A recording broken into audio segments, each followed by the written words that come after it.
Okay, it's recording. Hey, it's Bruce Latch at Timeless Arts Refinishing in Grand Rapids, Michigan. 616-453-8309. Find us on the World Wide Web at www.timelessartgr.com. Working on this quarter saw and oak table over here. This has already been glazed. I'm going to demonstrate glazing this leaf so you can kind of see exactly how it's done. So basically I got a little rag here with some glaze on it.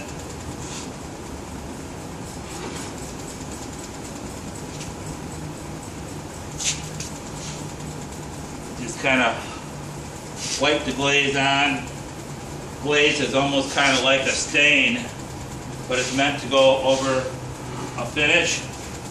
It's used in the furniture industry. Anybody that's ever worked in a furniture company would have known, in the finishing area, would know what glaze is. Gotta get a little glaze on here now.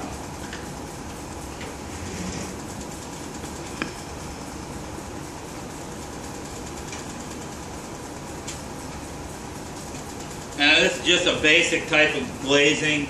The quarter saw and oak has a real wild grain to it anyhow.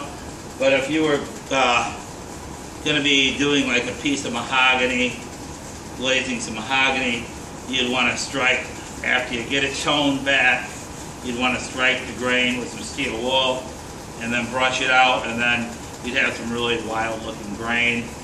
You guys are probably wondering what I'm talking about, striking the grain and everything, but it's hard to explain to you, and I will demonstrate one of these days, but not on the oak. Is that when you highlight the grain? Yeah, that's what I highlighted, yeah. Oh.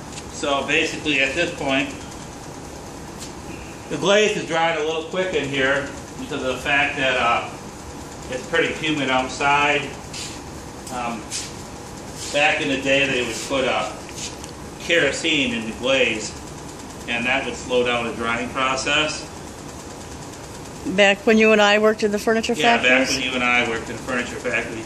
Back in the 70s and 80s and 90s. 80s and 90s and back in the 60s and so on. They had more products. They're more user-friendly than all this crap that they're coming out now with this water-based junk and this and that and let's save the world stuff. When it comes to furniture refinishing, you have to, you got to have these materials, you know. You can't get this beautiful finish with any waterborne, this or that.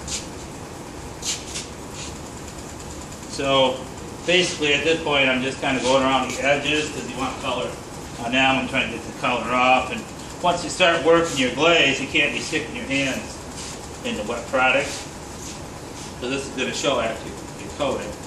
And I kind of toned it back to where I want it.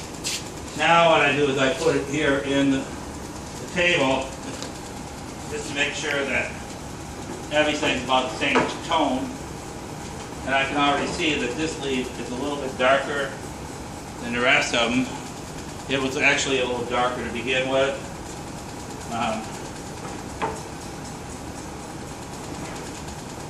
So I'm just coming over here.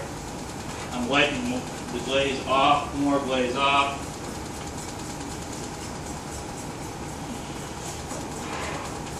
That looks better already. And you take a brush. Usually use a nice 4-inch brush, but all my brushes are dirty or lost around my shop right now.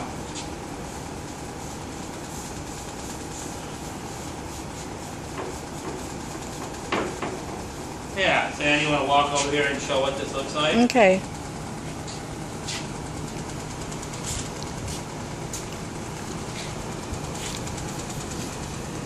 That looks pretty good, don't it? Yeah, it's really, really... I like quarter saw and oak.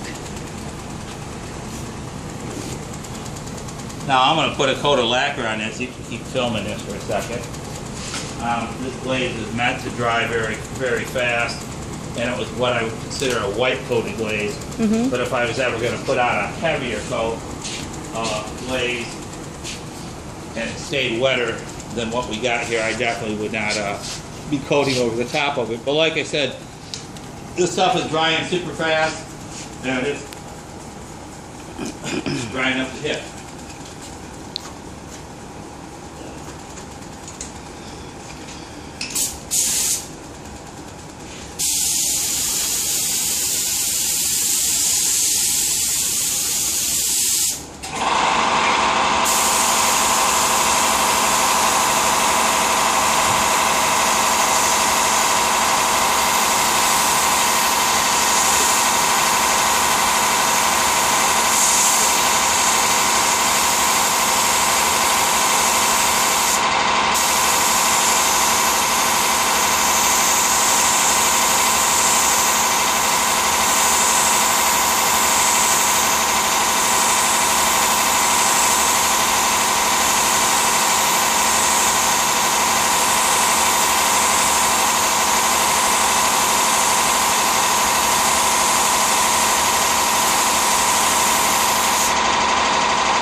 that's just, You want to take the camera and do a little walk around?